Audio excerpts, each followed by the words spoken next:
નમસ્કાર, ચક્રવાત ન્યૂઝ સાથે હું છું જાનવી। તો આજે મહત્વના સમાચારમાં વાત કરીએ તો હવામાન વિભાગે રાજ્યમાં આગામી 24 કલાક માટે ઓરેન્જ એલર્ટ સાથે ભારે વરસાદ અને પવનનું જોર વધવાની આગાહી કરી છે।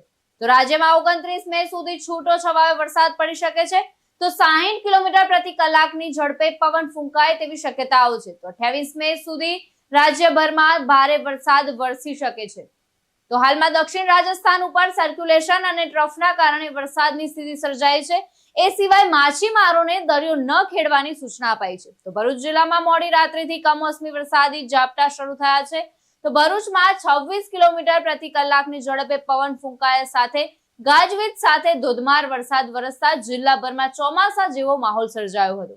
તો ભરૂચ શહેરના નીચાણવાળા વિસ્તારોમાં પાણી ભરાઈ ગયા હતા અને ભરૂચ શહેરના શક્તિનાથ વિસ્તારમાં આવેલા સરદાર શોપિંગ સેન્ટરમાં અને સેવાશ્રમ રોડ પર પાણી ભરાવાથી રાહદારીઓ, દુકાનદારો, નોકરિયાત વર્ગ અને વાહન ચાલકોની સમસ્યામાં વધારો થયો હતો।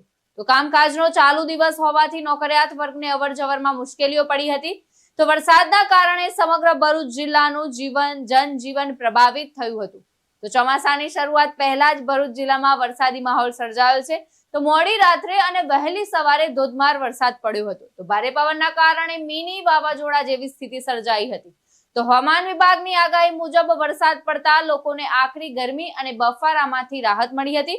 તો ભરૂચ જિલ્લામાં અંકલેશ્વર અને હાંસોટમાં 1 ઇંચ વરસાદ નોંધાયો છે। ત્યારે ભારે પવન સાથેના વરસાદને કારણે ભરૂચ શહેર સહિત જિલ્લાના અનેક ગામોમાં વીજ પુરવઠો ખોરવાયો હતો। તો ભરૂચના મક્તમપુર વિસ્તારમાં આવેલા નિશાળ ફળિયામાં હનુમાન મંદિર સામે ઘર ઉપર વિશાળ વૃક્ષ ધરાશાયી થઈ ગયું હતું। તો સતત વરસી રહેલા વરસાદથી ખેડૂતોને વ્યાપક નુકસાન થવાની આશંકા છે। તો કેરી, કેળા અને ડાંગરના પાકને નુકસાન થવાની ભીતિ વ્યક્ત કરવામાં આવી રહી છે। નૈઋત્યના ચોમાસાની શરૂઆત થાય તે પહેલા જ સમગ્ર ભરૂચ જિલ્લામાં ચોમાસા જેવો માહોલ જામ્યો છે। તો ભરૂચ જિલ્લામાં નોંધાયેલા વરસાદના આંકડા મુજબ હાંસોટમાં સૌથી વધુ 2 ઇંચ વરસાદ નોંધાયો છે। નેત્રંગમાં 1.75 ઇંચ અને વાલિયામાં 1 ઇંચ વરસાદ પડ્યો છે। તો ઝઘડિયામાં 20 મિલીમીટર, ભરૂચમાં 43 મીમી, વાગરામાં 15 મીમી, ઝઘડિયામાં 20 મીમી અને અંકલેશ્વરમાં 8 મીમી વરસાદ નોંધાયો છે। તો હવામાન વિભાગે આગામી કલાકોમાં પણ વરસાદ ચાલુ રહેવાની આગાહી કરી છે।